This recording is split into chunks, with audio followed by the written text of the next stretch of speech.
गणेशाय नमः।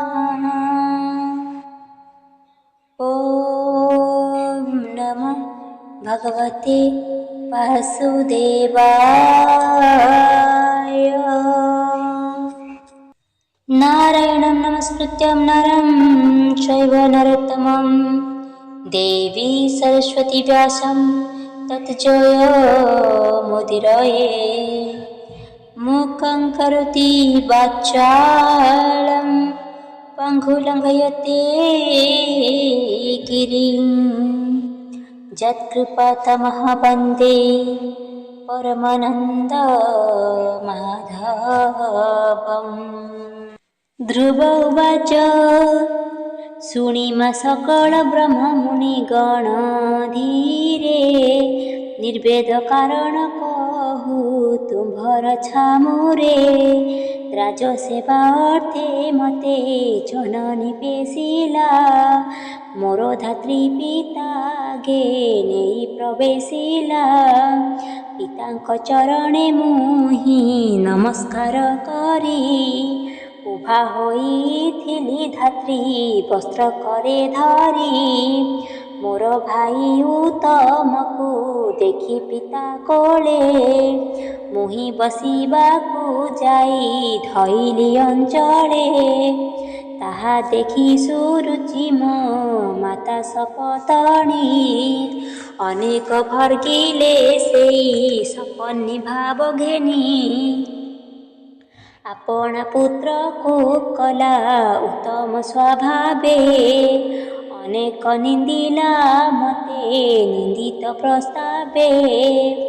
अभागिनी गर्भे हेला जन्म तोहर देख अति भाग्यवंत मोहर कुमार।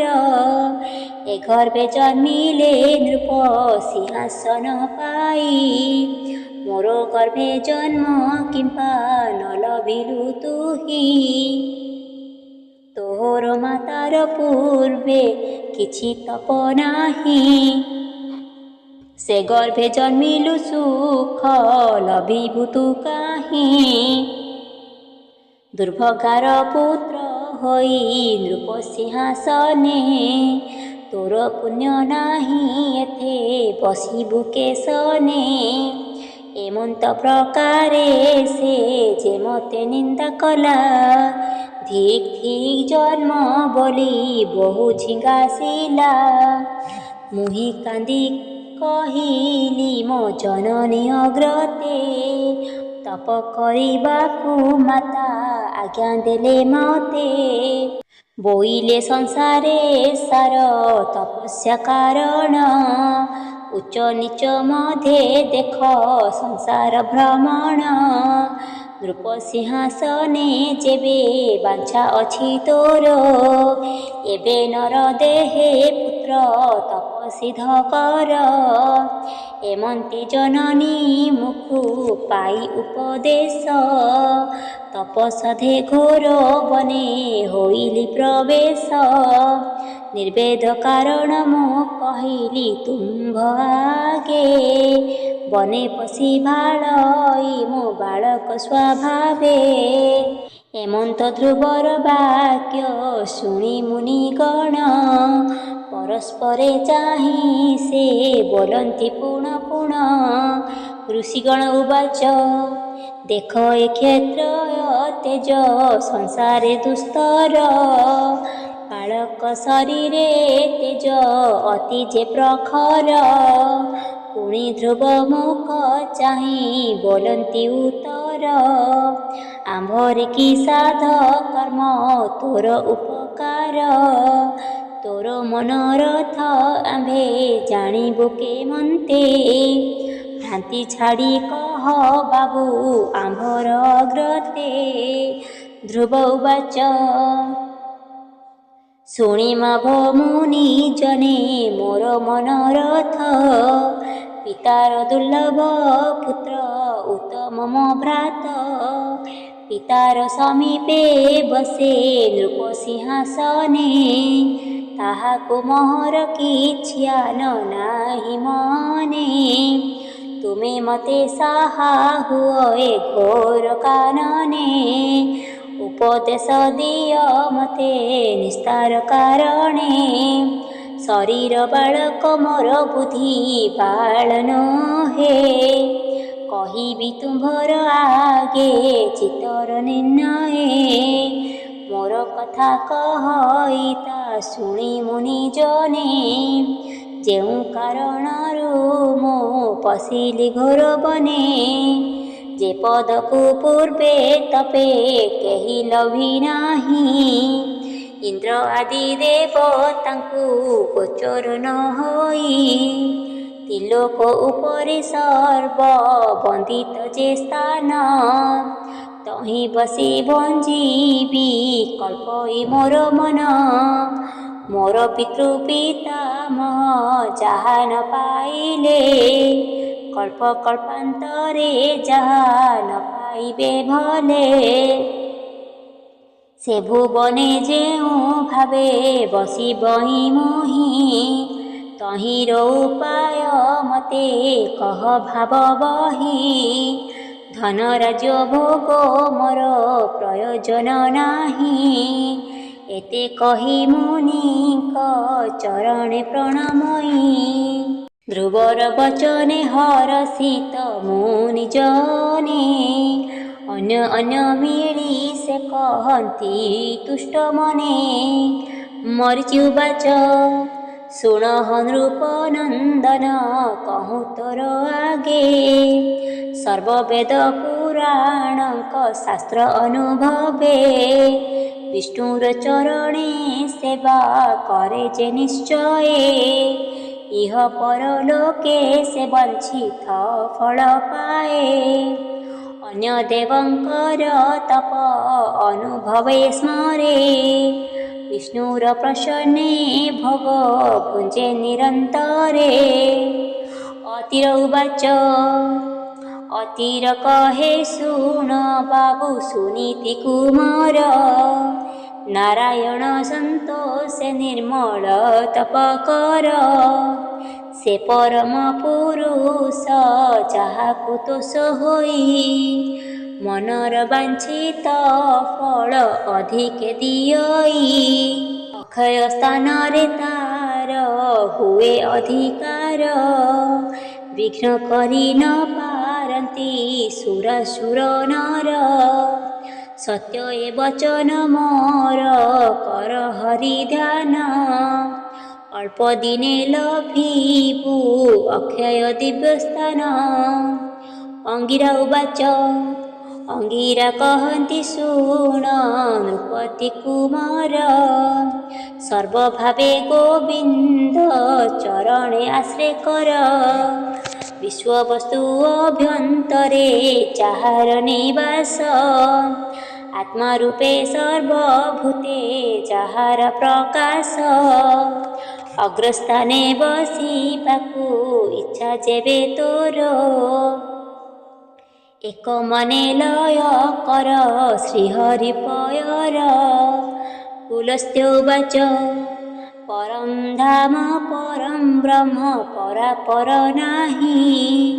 ବିଶ୍ୱବାହ୍ୟ ଆଭ୍ୟନ୍ତରେ ଯାର ବିଶ୍ୱଦେହି।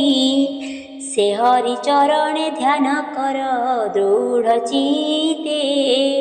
ତ୍ରୈଲୋକ୍ୟ ଦୁର୍ଲଭ ସ୍ଥାନ ଲଭିବୁ ଯେ ମନ୍ତେ।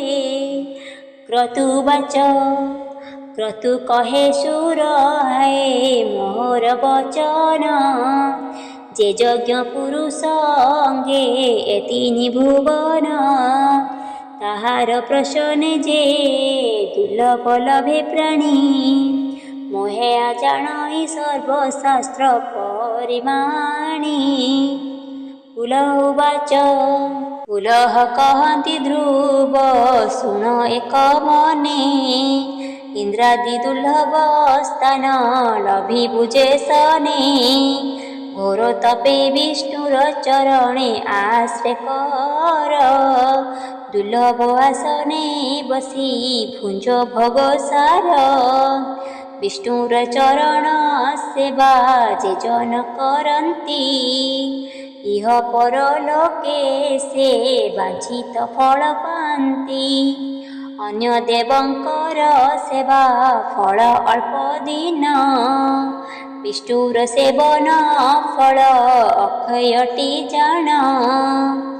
ବଶିଷ୍ଠ ଉବାଚ ବଶିଷ୍ଠ କହନ୍ତି ଶୁଣ ନୃପତି ନନ୍ଦନ, ତପ ବଳେ ବାସୁଦେବ ଦୃଢ଼େ କର ଧ୍ୟାନ। ପରମ କୈବଲ୍ୟ ଦାତା ପ୍ରଭୁ ଚକ୍ରଧର, ଯାହାର ପ୍ରସନ୍ନେ ତୁଟେ ଏ ଘୋର ସଂସାର। ଶୁଣି ଧ୍ରୁବ ବେନି କର ଶିରେ ଦେଇ ତୋଷେ, ପୁଣ ପୁଣ ପ୍ରଣମିଲା ଭକତି ବିଶ୍ୱାସେ। ଧ୍ରୁବ ଉବାଚ ତୁମ୍ଭ ଉପଦେଶେ ଯେବେ ହରିଙ୍କି ଭଜିବି, ଉପାୟ କହିବା ମତେ କେମନ୍ତେ ଲଭିବି। ସଂଖ୍ୟା ଯୋଗ କିବା ତପ ଜପ ମନ୍ତ୍ର ଧ୍ୟାନେ, ପ୍ରାଣାୟାମ ବଳେ କିପା ନିଶ୍ଚଳେ ଆସନେ। ଯେମନ୍ତେ ପାଇବି ଅଳ୍ପ ଦିନି ତପ କରି, ସ୍ୱଭାବେ ବାଳକ ମୁଁ ନୁହଁଇ ବ୍ରହ୍ମଚାରୀ। ଯେଉଁ ଆରାଧନେ ମିଳେ ବିଷ୍ଣୁର ଚରଣ, ପ୍ରସନ୍ନ ବଦନେ ମତେ କହ ମୁନିଗଣ। ଋଷିଗଣ ଏମନ୍ତ ବାଳକ ବାକ୍ୟ ଶୁଣି, ସର୍ବମନେ ବିଚାରି କହନ୍ତି ପୁଣ ପୁଣି। ଋଷିଗଣ ଉବାଚ କହନ୍ତି ହେ ଧ୍ରୁବ ଶୁଣ ନିର୍ବାଣ ପ୍ରକାର, ଯେଉଁ ଆରାଧନେ ନିସ୍ତରନ୍ତି ସୁର ନର। ପ୍ରତ୍ୟାହାର ବଳେ ଯେ ବିଷୟ ଗଣ, ବାହାର ଭିତରେ ମନ କରଇ ଭ୍ରମଣ। ଇନ୍ମିରୟ ବିଷୟ ମନ ନିଶ୍ଚଳେ ନିରୋଧୀ, ଗୁରୁ ବାକ୍ୟ ସାଧିବ ଯେ ବିଧାନ ସମ୍ପାଦି। ଜାଗ୍ରତ ସ୍ୱପ୍ନ ମଧ୍ୟେ ଉଭୟ ଭୁବସ୍ଥାନେ, ପଞ୍ଚ ପ୍ରାଣ ନିରୋଧ କରିବ ତତ୍ତ୍ୱଜ୍ଞାନେ। ବାହ୍ୟ ଅନ୍ତେ ଜଳ ଘଟେ ଗଗନ ଯେ ସ୍ଥାନେ, ସେହି ଭାବେ ସର୍ବ ଘଟେ ଦେଖ ଦିବ୍ୟ ଜ୍ଞାନେ। ନଭି ଚକ୍ର ଊର୍ଦ୍ଧ୍ୱେ ଧ୍ୱର ଦେଖ ଦଶହିଁ ଅଙ୍ଗଳେ, ପୀତବନ ପ୍ରାୟେ ଦିଶେ ହୃଦୟ କମଳେ। ଦ୍ୱାଦଶ ଦଳର ପଦେ ପଦ୍ମ ଯେ କେଶର, ଅଗ୍ନି ଚନ୍ଦ୍ର ସୂର୍ଯ୍ୟ ରହେ ମଣ୍ଡଳ ଆକାର। ତାର ମଧ୍ୟେ ଧ୍ୟାନ କରି ଚିନ୍ତ ଦିବ୍ରୁ ରୂପ, ସର୍ବଭୂତାଶ୍ରୟ ଯେ ପୁରୁଷୋତ୍ତମ କଳ୍ପ। ସେହି ସ୍ଥାନେ ବସତୁ ଆସନ ଦୃଢ଼ କରି, ଦ୍ୱାଦଶ ଅକ୍ଷର ମନ୍ତ୍ର ଜପ ହୃଦେ ଧରି। ଓଁକାର ପ୍ରଥମେ ଭାଗବତ ନାମ ଧରି, ନମୋ ବାସୁଦେବାୟ ତୁ ନିଶ୍ଚଳେ ଉଚାରି। ଦ୍ୱାଦଶ ଅକ୍ଷର ମନ୍ତ୍ର ରାଜଏ ବୋଲାଇ, ଏହି ମନ୍ତ୍ର ଜପିଲେ ପ୍ରସନ୍ନ ଭାବଗ୍ରାହୀ। ଏହି ମନ୍ତ୍ର ପୂର୍ବେ ଜପି ସ୍ୱୟଂଭୁବ ମନୁ, ସୃଷ୍ଟି ହେତୁ ସାଧ୍ୟ କଲା ବ୍ରହ୍ମା ନିଜ ତନୁ। ତାହାରେ ସନ୍ତୋଷ ଯେ ହୋଇଲେ ବାସୁଦେବ, ଯାର ଭାବେ ସାଧ୍ୟ କଲା ସଂସାର ବିଭବ। ଏହି ମନ୍ତ୍ର ଜପ କର ଏକଚିତ ହୋଇ, ଅନ୍ତର୍ଧାନେ ଗଲେ ମୁନି ଉପଦେଶ ଦେଇ। ମୁନିଙ୍କର ଉପଦେଶ ହୃଦୟରେ ସୁମରି, ହରି ଭକ୍ତ ଜନ ଅର୍ଥେ କହିଲି ବିସ୍ତାରି।